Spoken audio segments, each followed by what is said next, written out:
এবার 2026-এর বিধানসভায় উত্তরবঙ্গের দার্জিলিং জেলাতে কোন দল কয়টি আসন পেতে পারে? দার্জিলিংয়ে মাত্র 4টি বিধানসভার আসনের একটা জনসংযোগ, সেটাই কিন্তু দার্জিলিংয়ে পা রেখে কতটা উজ্জীবিত হবে বিজেপি এবং তাদের যে, অর্থাৎ যেহেতু বিমান গুরু রাজনৈতিক দল, বিমান গুরু কখনো তৃণমূলকে সমর্থন করে, আবার কখনো তারা সমর্থন তুলে নিতে পারে, তাই না?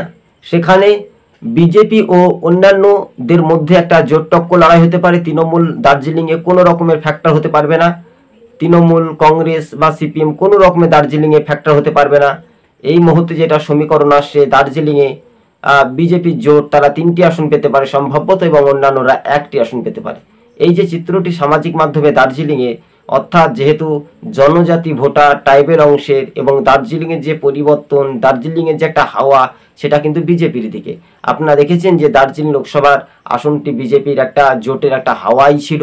রীতিমতো আমরা বারবার করে বলে আসছিলাম যে বিজেপির উত্তরবঙ্গে ভালোই ফলাফল করবে, এবং সি ভোটারের জনমত সমীক্ষার ইঙ্গিতে বলছে দার্জিলিংয়ে 4-এর মধ্যে 4টি আসনে জয়লাভ করতে পারে বিজেপির জোট, এমনটাই খবরের ইঙ্গিত।